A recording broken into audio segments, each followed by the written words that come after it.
Bienvenue au Centre-Vie chrétienne de Moucron. Voici un message de Nathanaël Milcan. Nous prions que cela puisse vous aider et vous inspirer dans votre parcours avec Dieu. Bonjour les amis, alors je suis content de vous accueillir à la maison pour ce message. Vous savez qu'on s'est lancé depuis quelques semaines dans une série sur les petits prophètes. Alors les petits prophètes, rien à voir avec les nains. Non, en fait, quand on parle de petits prophètes dans la Bible, on parle de ces 12 petits livres qui, dans nos Bibles, terminent l'Ancien Testament. On les appelle petits prophètes à cause de la taille de leurs livres, hein, pas d'autre chose. Du coup, ce que je vous propose, pour ma part, c'est de nous consacrer ce matin au tout dernier livre, donc au tout dernier petit prophète aussi, au tout dernier livre de l'Ancien Testament. C'est un livre qui s'appelle Malachie. Alors, excusez-moi la blague, mais elle est facile. D'un schnorr, il y a beaucoup de gens à qui, si vous dites Malachie, ils vont dire, bah, change de cahier, hein. J'ai jamais dit chat. Pourquoi des chats? Mais dis des chiens. Les chiens à lui. Ah, les siens, pas les chiens. Les siens. Ouais, les chiens, c'est ça. Mais en fait, Malachie, c'est un de ces 12 petits prophètes, et je le dis, le dernier, aussi bien dans l'ordre littéraire, dans la Bible, mais que aussi dans l'ordre chronologique. C'est le dernier livre de l'Ancien Testament, et puis après, il va plus rien, pas qu'il va plus rien se passer, mais Dieu ne va plus parler pendant 400 ans. Donc, vous l'aurez compris, Malachie, on est environ en 400 avant Jésus-Christ, dans un contexte bien particulier. Et ce que je vous propose, c'est de regarder du coup un extrait des synthèses bibliques pour comprendre quel est le contexte dans lequel Malachie va parler. Le livre du prophète Malachie. Il a vécu environ 100 ans après que les Israélites soient revenus de leur exil à Babylone, et son message s'adressait aux personnes qui vivaient à Jérusalem depuis un certain temps. Le temple avait été reconstruit depuis un moment déjà, mais les choses ne se passaient pas très bien. Rappelez-vous les histoires d'Esdras et de Néhémie. Quand ils sont fraîchement rentrés d'exil, les Israélites nourrissaient de très grands espoirs. Ils allaient rentrer pour reconstruire leur vie ainsi que le temple, et toutes les glorieuses promesses des prophètes deviendraient réalité. Le Messie viendrait établir le royaume de Dieu sur un Israël unifié et aussi sur les autres nations, en instaurant la paix et la justice pour tous. Mais la réalité était tout autre. Les Israélites qui ont repeuplé la ville se sont montrés aussi infidèles à Dieu que l'étaient leurs ancêtres, ce qui s'est traduit par la pauvreté et l'injustice. Ainsi, on découvre à travers Malachie le degré de corruption de cette nouvelle génération. Malachie, ce que j'aime beaucoup, et je dois vous avouer que c'est, je pense, un de mes petits prophètes préférés, si pas le préféré, j'aime beaucoup Malachie parce que son style est très direct. Certains petits prophètes sont hyper contextualisés, c'est même difficile de comprendre des fois leur message clairement, parce que ça dépend tellement du contexte de l'époque. Tandis que Malachie parle de vérité intemporelle et il a un style très très direct. En fait, ça fait presque penser à une épître, un peu dans le style de Jacques, avec un peu des versets coup de poing. Mais une petite mise en garde s'impose, c'est que Malachie, il prêche, c'est le cas de le dire, à un peuple de convertis. C'est des gens qui sont des Israélites, qui connaissent Dieu, et donc il va aller au cœur du problème. Si vous débarquez, les propos de Malachie, ils peuvent choquer. Mais il y a un travail en amont, il y a une relation avec Dieu qui est déjà là. Ça sous-entend qu'il y a déjà une relation existante avec Dieu pour le peuple. Et pareil, nous, quand on lit Malachie, si on n'a pas déjà une relation avec Dieu, on débarque, on ne comprend pas de quoi il parle et c'est très choquant. Donc la base, elle doit être là, cette relation avec Dieu, elle va être là, sinon forcément, vous ne vous sentirez pas concerné par le message de Malachie.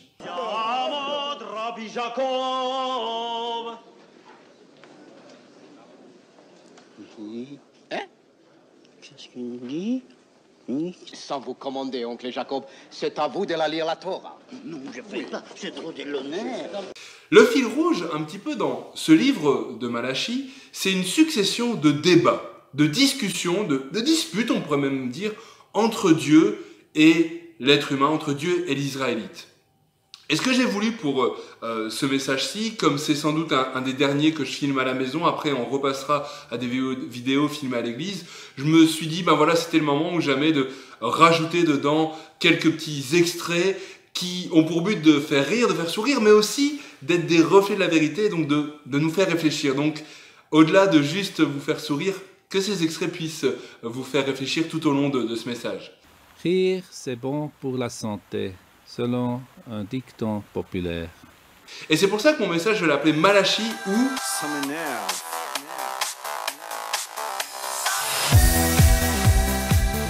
Bah oui, parce que dans toutes les relations des êtres humains, il y a des fois des conflits qui naissent des fois avec d'autres êtres humains. Des fois même entre amis. Monsieur Astérix, c'est tout. Monsieur Astérix, il faut qu'il commande. Tu sais ce qu'il t'a dit, monsieur Astérix? Non! Qu'est-ce qu'il me dit, monsieur Astérix? Des fois même au sein même du couple. Ça va, Loulou, fais pas cette tête-là. Bah ouais, mais c'est lourd ton truc aussi, là. Attends, y a quoi? Bah quoi, y a blanc délicat, nettoyage à main, ta couleur délicate, nettoyage à sec, c'est lourd. On va pas faire une lessive par fringue. Oh, très drôle, ça, Loulou. Bah ouais, mais attends, je vais faire 14 lessives, moi, avec ton Bon, truc. allez, c'est bon, c'est pas la peine, on peut rien te demander, t'es nul, tu sers à rien. Allez, ça. Et parfois, étant donné qu'on mène une relation avec lui, c'est avec Dieu qu'on se dispute. D'accord. Qu'est-ce que tu veux? Tu veux te battre? Allez, viens. Fais-moi voir ta colère. Foudroie-moi! Oh, foudroyant, foudroyeur! C'est toi qui aurais dû être viré! S'il y a quelqu'un ici qui fait pas son boulot, c'est toi! Réponds-moi! Oui, très souvent, on remet la faute sur Dieu, on remet en cause à la fois ce qu'il est et ce qu'il fait ou ne fait pas pour nous. Et dans le livre de Malachie, on retrouve des reproches déjà entendus ou déjà exprimés. On va suivre la suite de ces débats afin de bien faire le tour de ce petit livre.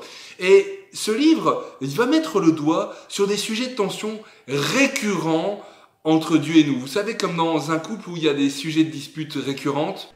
On avait déjà rompu à ce moment-là! Et bien là, c'est pareil. Dans notre relation avec le Seigneur, ça met le doigt sur des sujets de tension récurrents entre lui et nous. Je suis sûr que ça va vous parler. Et donc, ce que je vous propose ce matin, c'est de faire un petit peu une thérapie de couple entre Dieu et nous, avec Malachie dans le rôle du thérapeute. Bon, essayons autre chose. Est-ce que ça vous dirait d'essayer un petit jeu de rôle? C'est très simple. Calvin, vous serez Calvin, ok? Et je jouerai le rôle de Maggie. Oh. J'ai du mal à suivre.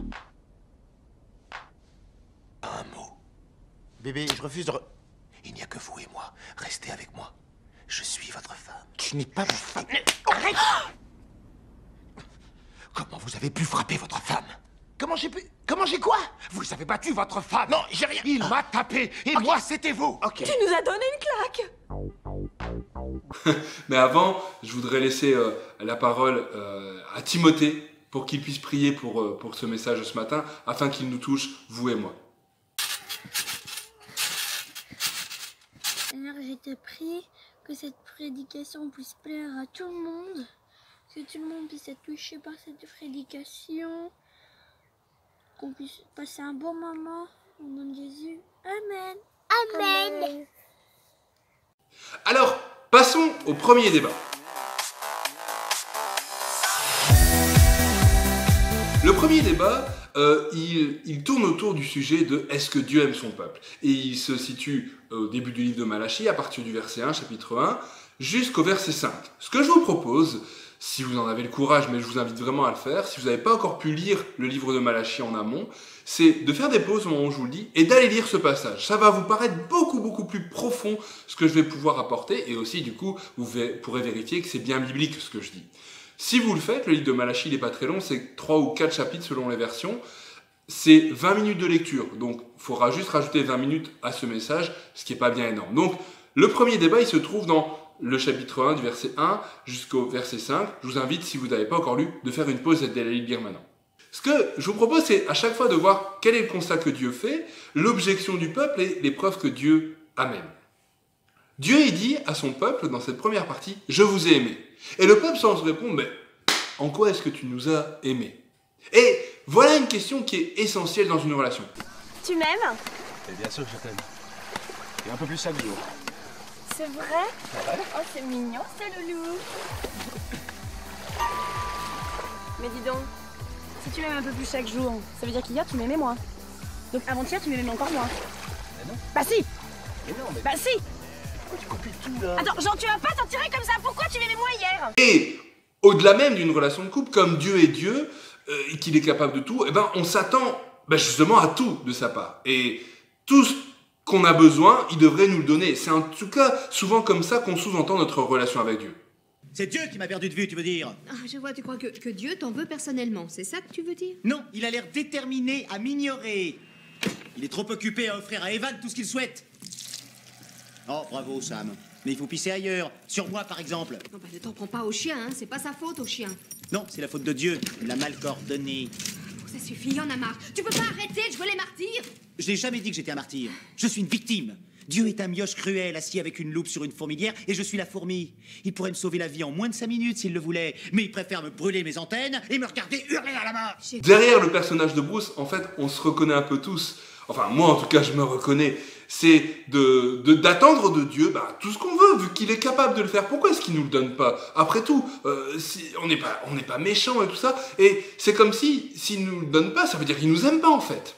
Quelle est la réponse que Dieu donne à son peuple au travers de la bouche de Malachie? Il dit, regardez Ésaü. Alors là, il faut faire un petit retour en arrière dans Genèse 25, au moment où Isaac et son épouse ont 2 fils, Ésaü et Jacob. Ce sont des jumeaux, mais Ésaü est sorti le premier, donc c'est l'aîné. De quelques secondes, mais c'est l'aîné.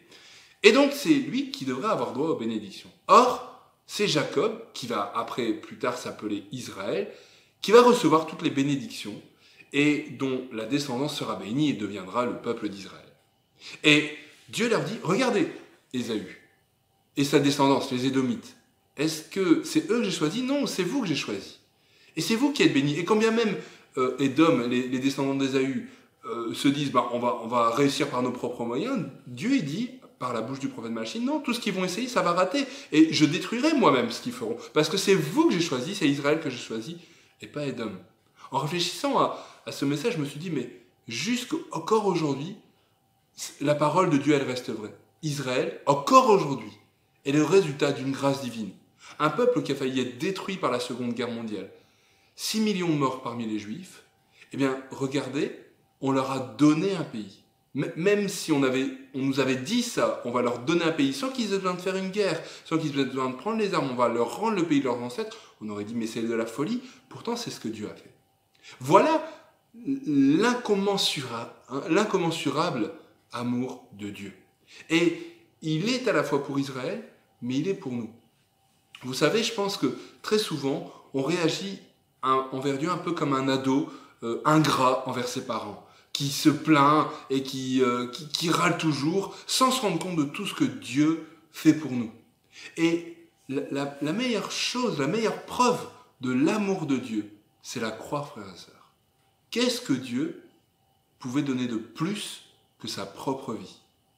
Tout ce qu'il avait de plus cher, son Fils unique qu'il a donné, et Jésus lui-même a donné sa vie pour nous. Comment est-ce qu'on peut encore douter de son amour? Alors je sais bien, tu te dis, ouais mais mes tracas aujourd'hui, ils sont ceci, ils sont cela. Oui, mais Jésus est mort à la croix pour ton salut, pour l'éternité. Si on remet les choses dans leur contexte et à leur échelle, c'est bien peu de choses. Si tu veux une preuve de l'amour de Dieu pour toi, regarde à la croix. L'amour de Dieu a été manifesté de manière glorieuse à la croix. Et chaque jour, on en profite. On se lève, on a le souffle de vie, on a la vie. Dieu a voulu te voir naître. Voilà une preuve supplémentaire de son amour. Aujourd'hui, il te donne la vie, le souffle. Voilà une preuve supplémentaire de son amour. La seule chose, c'est que on voudrait qu'il nous prouve son amour comme nous, on le veut, comme nous, on l'entend et comme nous, on en a envie. Mais c'est pas comme ça que ça marche avec Dieu. Dieu, il nous aime et les preuves de son amour sont évidentes pour qui les cherche. À chaque fois, pour chaque point, j'ai parlé de mon message à Mathieu. Et je lui ai dit, Mathieu, tu sais, pour chaque point, pour chaque débat, j'aimerais que tu trouves un verset qui viendrait comme une conclusion de chaque point. Voilà le verset que Mathieu nous propose, qui nous montre l'amour incommensurable de Dieu. Dans toute leur détresse, ils n'ont pas été sans secours, et l'ange qui est devant sa face les a sauvés. Il les a lui-même rachetés, dans son amour et sa miséricorde, et constamment il les a soutenus et portés aux anciens jours. Deuxième débat.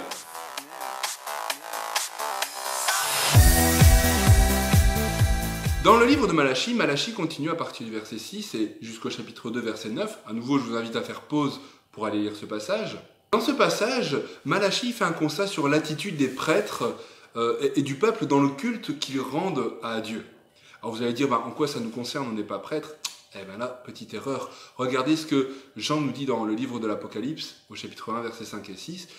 Dans sa prière, il dit « Merci Dieu d'avoir fait de nous un peuple de sacrificateurs ou de prêtres, selon les versions. » En fait, dans l'Ancien Testament, être prêtre ou sacrificateur, c'était réservé à une caste, mais maintenant, avec la nouvelle alliance, eh bien, nous sommes tous devenus prêtres et sacrificateurs. Donc, ce que Malachie dit aux prêtres sacrificateurs, ben, aujourd'hui, ça nous concerne tous. Et en gros, il fait un constat terrible. Il dit au peuple et aux sacrificateurs, vous m'amenez des sacrifices, mais vos animaux, parce que c'était ça qu'on offrait en sacrifice, ils sont moches, ils sont handicapés, ils sont déformés, ils conviennent pas. Et vous apportez ça. Et Malachie a des paroles très dures. Il dit, si vous allez apporter ce cadeau-là à un gouverneur, est-ce qu'il vous fera bon accueil? Est-ce que vous pensez qu'il se réjouira que vous lui amenez un agneau qui est malade? Certainement que non. En fait, ça nous renvoie à quelle est la part qu'on donne à Dieu. Et Dieu l'a fait reproche. Il dit, en fait, vous me donnez, loin de me donner ce que vous avez de meilleur, vous me donnez ce que vous avez de pire. En fait, vous me donnez ce dont vous n'avez plus envie.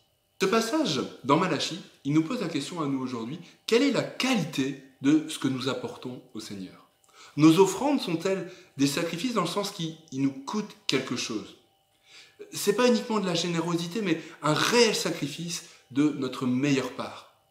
Je me souviens d'une parole qu'on avait apportée au groupe de louanges, où on parlait de sacrifice, et le Seigneur m'avait montré cette image où, au Moyen-Âge, les seigneurs vivaient parce que les serfs, donc on peut dire des esclaves, leur ramenaient des cultures. Et donc, le Seigneur prenait la meilleure partie et il leur laissait le reste. Et le Seigneur me faisait comprendre que des fois, nos offrandes sont un petit peu comme ces seigneurs qui offrent quelque chose qui leur a rien coûté. Comprenez, frères et sœurs, que dans ce que Dieu veut qu'on lui offre, il s'attend à la meilleure part. Et aux yeux de Dieu, c'est pas la quantité qui compte, mais c'est la qualité. Je le répète, aux yeux de Dieu, c'est pas la quantité de ce qu'on apporte qui compte, mais c'est la qualité, c'est le cœur. Tout ça, c'est pour le roi. Ça, c'est pour moi.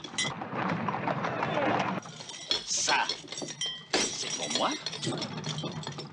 Ça, c'est pour moi. Ça, c'est pour moi. J'aime cet extrait parce qu'on comprend bien que Salluste, là ici Louis de Funès, eh ben il garde la meilleure part pour lui et le reste il donne au roi. Et c'est un peu la même chose dans nos vies. Est-ce que vraiment, je me pose la question pour moi-même, est-ce que je donne le mieux que j'ai au Seigneur? Quand je parlais de ce message à Matthieu, il m'a dit quelque chose de très interpellant. Il me disait qu'il se sentait lui-même interpellé parce que c'est vrai que dans sa vie, il disait quand il prie et quand il lit la Bible, il dit ben c'est quoi? Il dit c'est le soir avant de m'endormir. Il dit c'est pas le meilleur moment de ma journée, c'est comme si on donnait les minutes qui restent. Au lieu de les gaspiller, eh ben, on les donne à Dieu. Et ça nous pose la question dans nos vies, est-ce qu'on donne à Dieu ce qu'on a de meilleur? En termes de temps, en termes de travail, de qualité, d'investissement dans les dons et les talents qu'on a, en termes d'argent, on en reparlera un peu plus loin, est-ce qu'on donne le meilleur de ce qu'on a? Est-ce qu'on donne vraiment à Dieu la plus grande qualité de ce qu'on possède? Je me pose la question pour moi-même. La façon dont Malachie il interpelle le peuple, il les fait réfléchir, voilà, est-ce que les sacrifices que vous apportez à Dieu, est-ce qu'un gouverneur il les accepterait?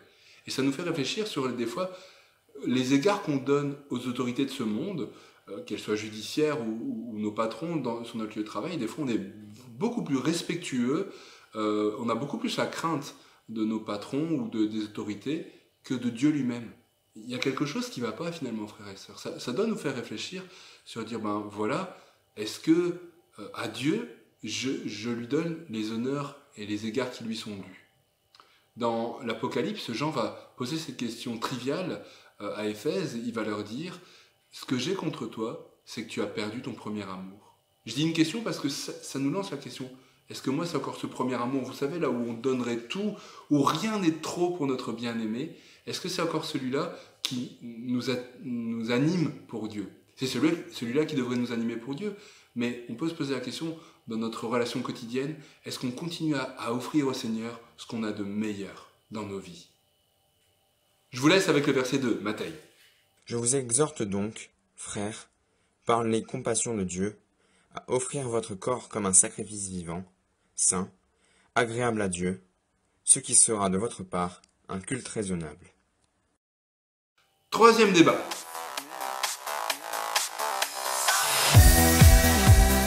À partir du chapitre 2, verset 10 jusqu'au verset 16, que vous pouvez aller lire maintenant si vous mettez sur pause, si vous lisez ce passage, Malachie fait un constat. Il dit que le peuple de Dieu a été épousé des femmes étrangères qui les ont amenés vers des dieux étrangers et qu'en plus après ils se sont séparés d'elles. Et Dieu réprouve cette attitude, il la condamne fermement. Dans le livre de Malachie, le constat est fait, c'est que Dieu a le divorce en horreur. Je répète, Dieu a le divorce en horreur. Si on considère que Dieu reste le même hier, aujourd'hui, éternellement, je vous laisse vous-même en arriver à la conclusion. Est-ce que ce que Malachie dit il y a 2400 ans est encore valable aujourd'hui? Je ne vois pas pourquoi ce serait non. Dieu a le divorce en horreur. Ce n'est pas ce qu'il prévoit. Alors certains diront oui, un peu comme les pharisiens, oui, mais la Bible prévoit elle-même des cas de divorce. Et Jésus, il en parle. Oui, c'est vrai, Jésus, il en parle. Mais qu'est-ce qu'il en dit? C'est que le divorce, il est toujours une faillite. Une faillite due à quoi? À la dureté de cœur d'un ou des deux époux. Et Jésus lui-même dit, au départ, il ne devait pas en être ainsi. Je veux dire par là, frères et sœurs, que quand dans la bouche de Malachie, il est dit qu'on doit rester avec l'épouse de notre jeunesse, ça attire notre attention sur quoi? Déjà sur bien choisir qui est notre époux, qui est notre épouse. Et des fois, je suis interpellé la légèreté avec laquelle on peut choisir ça.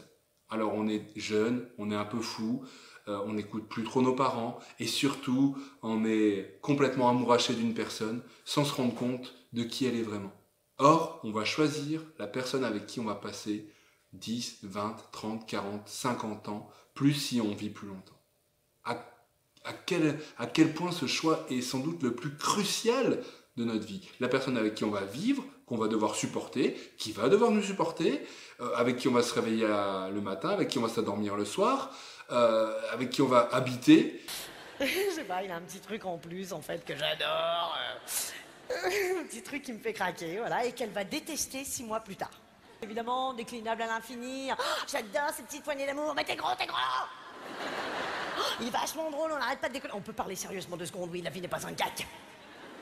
En fait, la femme finit par détester ce pourquoi elle vous a choisi. Bref, ce choix ne devrait vraiment pas se faire à la légère. Et là, Malachie vient le constat, le peuple va voir vers des femmes étrangères. On peut faire le lien aujourd'hui, en tant que chrétien, en tant qu'enfant de Dieu, est-ce que trouver un mari ou une épouse chrétienne, est-ce que c'est notre priorité? Et si ça l'est pas, est-ce que vraiment c'est logique finalement d'aller vers quelqu'un qui ne considère pas Dieu comme Dieu? En fait, la question qui se pose derrière ça, et c'est pour ça que c'est crucial, c'est quel choix faire? Celui de la foi ou celui d'une relation amoureuse? Vous avez raison, j'imagine tout de suite vous vous dites, il ne devrait pas avoir à choisir. Tout à fait, on ne devrait pas avoir à choisir. C'est pour ça que la Bible nous encourage à nous tourner vers des personnes qui partagent la même foi que nous. Sinon, fatalement, un jour, il faudra faire un choix. Et rien de mieux que de grandir en tant que couple, ensemble, dans la foi, sans jamais avoir à choisir entre l'un ou l'autre. Comment le Seigneur pourrait avoir prévu pour nous une personne qui ne croit pas en lui? Alors, on connaît tous des exceptions, moi-même j'en connais, mais justement ces exceptions ont pour point commun des gens qui ont dit, quand ils ont fréquenté avec un non ou une non-chrétienne, ils ont dit, tu sais, ta vie, ce sera avec moi et le Seigneur, ou ce sera sans le Seigneur et sans moi aussi. Et il faut pouvoir poser, et là je m'adresse aux ados et aux jeunes, pouvoir poser les bons fondements dès le début. Et pour les couples qui traversent des épreuves, et je sais qu'il y en a un bon nombre, eh bien, Jésus nous met en garde sur la racine de toutes les séparations, la dureté de cœur. On ne peut pas agir sur le cœur de l'autre, en tout cas difficilement, on peut prier pour, mais on peut agir sur la dureté de notre propre cœur. Voilà, je pense, une bonne piste que Dieu nous donne, que Jésus nous donne dans sa parole. Je vous laisse avec le verset de Matthieu. Une femme est liée aussi longtemps que son mari est vivant. Mais si le mari meurt, elle est libre de se marier avec qui elle veut. Seulement que ce soit dans le Seigneur. 4e débat.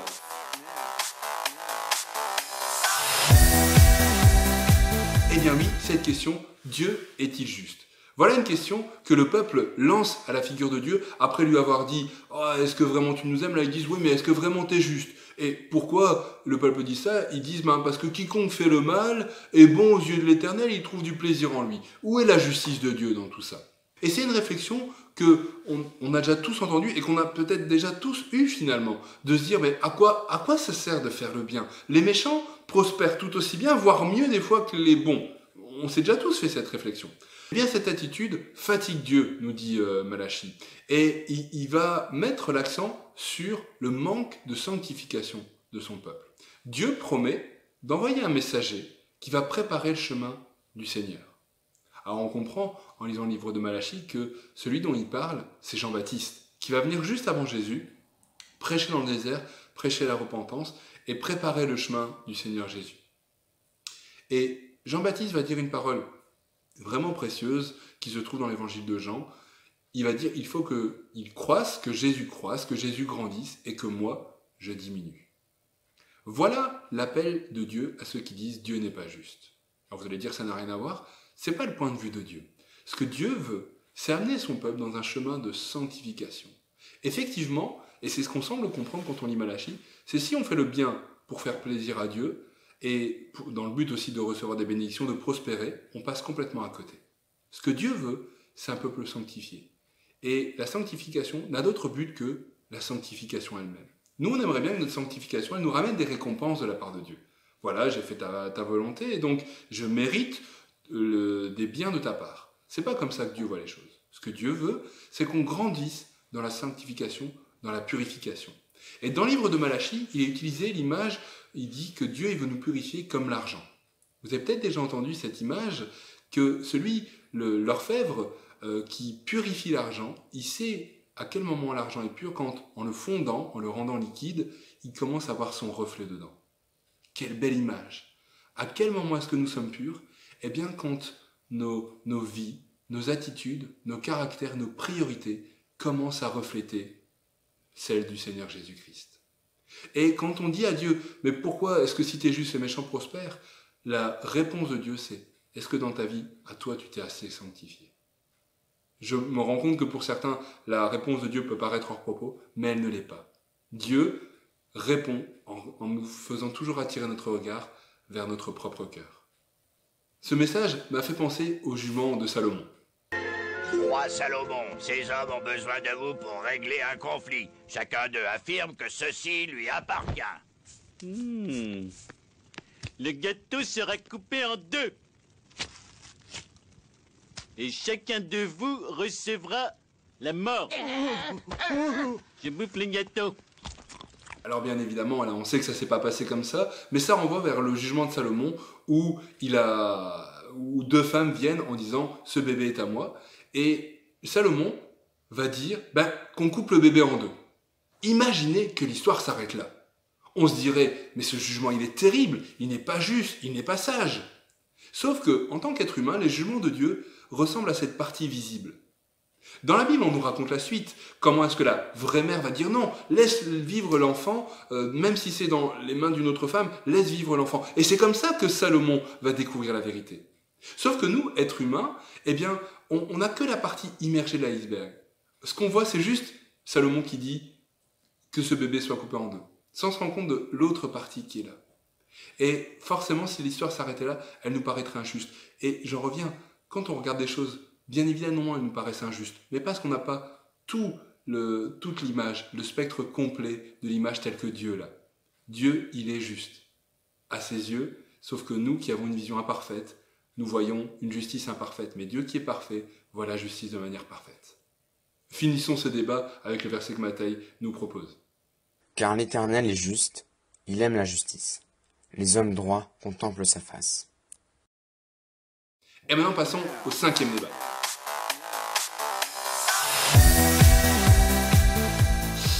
Là, on va aborder une question vraiment délicate. À partir du chapitre 3, du verset 6 au verset 12, que vous pouvez aller lire maintenant, eh bien, Malachie va parler argent. Et dès qu'on parle argent, les crispations apparaissent. On veut bien entendre un tas de choses, mais pas ça. Sur l'ordre de Sa Majesté, notre bien-aimé roi,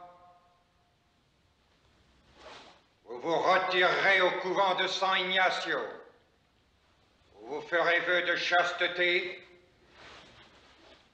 et de pauvreté. Oh non, pas pauvreté, sire. Eh bien oui, parce que dès qu'on touche à l'argent, notre réaction, elle est plutôt celle-là. Je vous aider, monseigneur. Non, ça c'est mon or. Et mon or, c'est mon argent. Voilà. Donc j'ai pas besoin de bouffer. Le constat que fait Dieu dans le livre de Malachie, c'est que le peuple l'a trompé. Et le peuple répond, mais enfin, en quoi est-ce qu'on t'a trompé? Eh bien, Dieu lui dit, dans vos dîmes et dans vos offrandes. Vous avez agi tels des trompeurs et des voleurs en gardant pour vous ce qui revient à Dieu.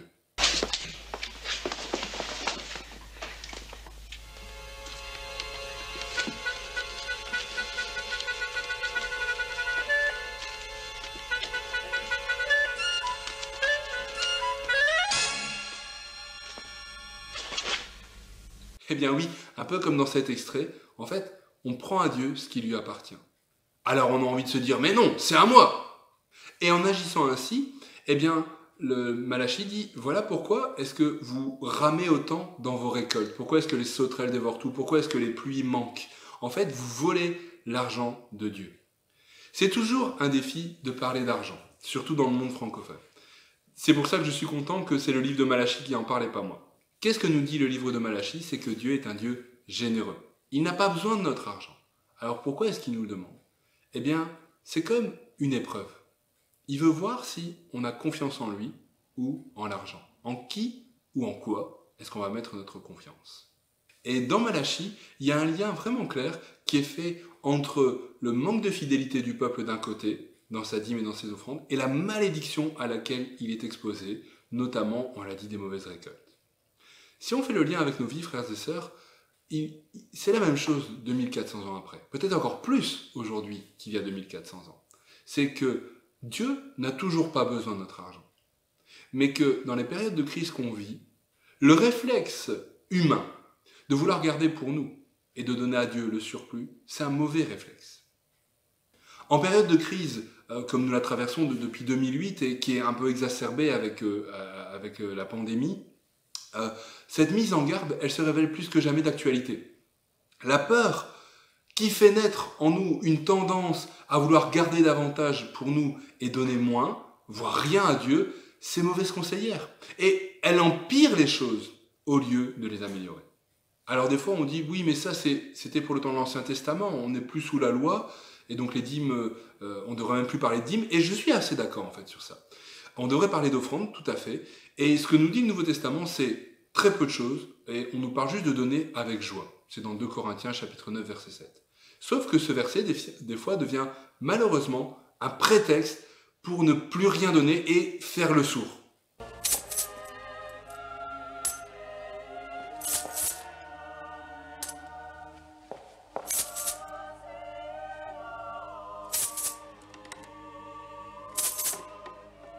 J'aimerais juste, frères et sœurs, pour nous faire réfléchir là-dessus, faire un constat très logique.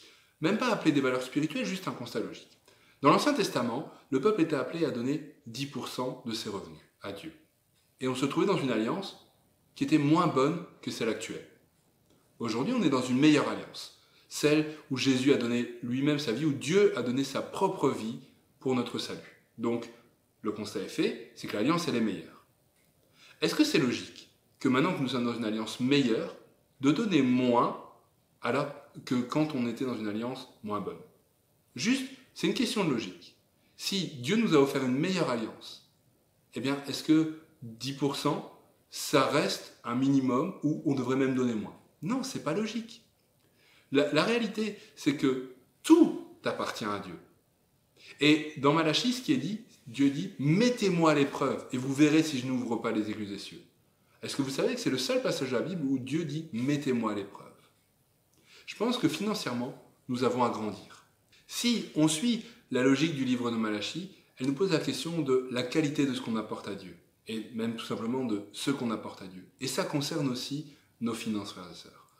Si on attend la fin du mois pour donner ce qui reste au Seigneur, qu'est-ce qu'on va pouvoir donner? La plupart des foyers, il n'y a pas grand-chose qui reste à la fin du mois. Mais si on en fait une priorité, on va voir les choses autrement. Et si on réfléchit, comme le fait Malachie, sur les malédictions que vit le peuple à cause de sa radinerie, eh bien ça doit sans doute nous faire réfléchir dans nos propres vies. Quand on a des difficultés financières, la première question qu'un enfant de Dieu devrait se poser, c'est « Quelle est la part de mes finances qui est réservée à Dieu, à l'œuvre de Dieu? Est-ce que je suis fidèle ?» Voilà les questions que pose Malachie. Nos dons, frères et sœurs, sont le signe visible de notre consécration et ils éprouvent notre fidélité qui est la première qualité du serviteur selon la Bible. Nos offrandes sont le témoignage de notre amour, de notre reconnaissance, mais aussi de notre confiance envers Dieu. Je vous laisse avec le verset de Matthieu. Toute dîme de la terre, soit des récoltes de la terre, soit du fruit des arbres, appartiennent à l'Éternel. C'est une chose consacrée à l'Éternel. 6e et dernier débat. Dans ce dernier débat, le peuple met en doute maintenant la fidélité de Dieu. Après avoir douté de son amour et de sa justice, il met en doute la fidélité de Dieu. Qu'est-ce qu'ils disent? Ils disent, qu'est-ce qu'on a à gagner finalement à suivre les préceptes de Dieu? Regardez, les méchants, ils prospèrent, ils tentent Dieu et ils échappent. Finalement, ça renvoie aussi à notre propre attitude des fois. Enfin, il y a 2 mois, alors que vous portiez des œufs dans un panier, je vous ai battu avec un bâton.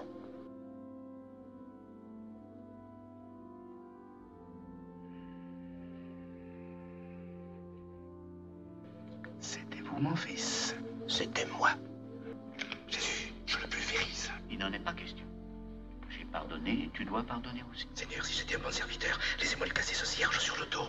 Une bougie, c'est pas grand-chose, hein. Non. Tes mains sont faites pour bénir, non pour frapper. Les mains sont faites pour bénir. Mais les pieds... Un peu comme Don Camillo, on a l'impression de devoir laisser les méchants gagner, et nous les gentils, parce que c'est toujours nous les gentils, je ne sais pas si vous avez déjà remarqué ça, et les autres sont toujours les méchants et nous on est toujours les gentils, on doit perdre.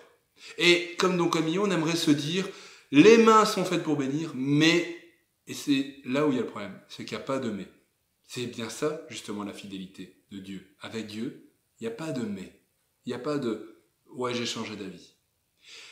Quel est le conseil que Malachie va donner au peuple de Dieu quand le peuple de Dieu doute de la fidélité? Il va prendre en exemple ces Juifs qui ont pris l'habitude de se rassembler pour lire la parole, pour se souvenir des promesses et des bénédictions de Dieu dans le passé. Et il dit, ils font bien parce qu'en faisant ça, ils se souviennent de la fidélité de Dieu. Comment savoir si Dieu est fidèle? Pas en regardant ni au présent ni au futur, mais en regardant au passé. C'est en regardant en arrière qu'on peut voir que Dieu a été fidèle. Je pense que dans nos propres vies, on se fait souvent le même constat, c'est de dire, à quoi ça sert de suivre ce que Dieu demande? Eux, ils sont méchants, ils prospèrent mieux que nous. Mais la réponse de Dieu, c'est de regarder derrière nous. Regarde dans ta propre vie derrière toi et observe toutes les fois où Dieu a été là. Est-ce que par là, il n'a pas prouvé qu'il a été fidèle? Alors certains ingrats vont dire, non, il n'y a rien dans ma vie qui prouve rien, il n'y a vraiment rien dans ta vie qui montre que Dieu, il est avec toi depuis le début, qu'il prend soin de toi et qu'il a envie que tu sois heureux. Vraiment rien? J'en doute. Voilà comment est-ce que Dieu, il nous demande de regarder à sa fidélité. Je vous laisse avec le verset que Matthieu il nous propose. Sache donc que c'est l'Éternel, ton Dieu, qui est Dieu. Ce Dieu fidèle garde son alliance et sa miséricorde jusqu'à la 1000e génération envers ceux qui l'aiment et qui observent ses commandements. J'en arrive à la conclusion de mon message, et comme je le disais dans l'introduction, ce livre de Malachie, il nous parle des tensions qu'il peut y avoir des fois dans notre relation avec le Seigneur, où on remet en question qui il est. Est-ce qu'il est vraiment juste? Est-ce qu'il est vraiment fidèle? Est-ce que vraiment il m'aime? Et ce qu'il fait? Pourquoi est-ce que financièrement je vis autant de difficultés? Pourquoi est-ce que dans mon couple c'est difficile? Toutes ces questions, tous ces sujets de tension, ils ont trouvé leur réponse dans le livre de Malachie, mais en guise de conclusion, quelle est la conclusion qu'on pourrait donner à tout ça? En regardant dans le livre de Malachie, je me suis rendu compte que le point commun de tout ça, c'est que souvent, nos prises de tête avec le Seigneur, elles ont pour point commun de mettre le doigt sur les défis, sur des choses dans nos vies qui doivent encore être réglées, des endroits, des domaines dans nos vies où on doit encore grandir. Et on ne doit pas être fâché sur Dieu pour ça. L'image qui me venait à l'esprit quand je préparais ce message, à la conclusion de ce message, c'est que quand on va chez le médecin parce qu'on est malade, on n'est pas fâché sur lui quand il nous donne un diagnostic. C'est pas de sa faute. Au contraire, il est là pour nous aider à guérir. Dieu est le médecin de notre âme. Et souvent, on est fâché sur lui comme si on était fâché sur le médecin qui pose un diagnostic. Il n'y a pas de raison. Au contraire, ce n'est pas un ennemi, ce n'est même pas un opposant, c'est un allié. C'est pas un adversaire, c'est celui qui est de notre côté, qui veut nous aider à grandir et à vaincre à remporter des victoires. Dieu est celui-là. Et souvent, dans notre relation avec lui, on le voit plus des fois comme un adversaire, comme un ennemi, ou comme quelqu'un d'indifférent. C'est faux. La Bible nous dit que Dieu est juste, que Dieu est fidèle, que Dieu nous aime. Et que comme un médecin, il veut nous accompagner. Et c'est justement ça le défi que nous révèle le livre de Malachie. C'est que nos vies, dans notre relation avec le Seigneur, doivent grandir pour atteindre un plein épanouissement. Ce que Dieu souhaite vivre avec nous, c'est une relation épanouissante.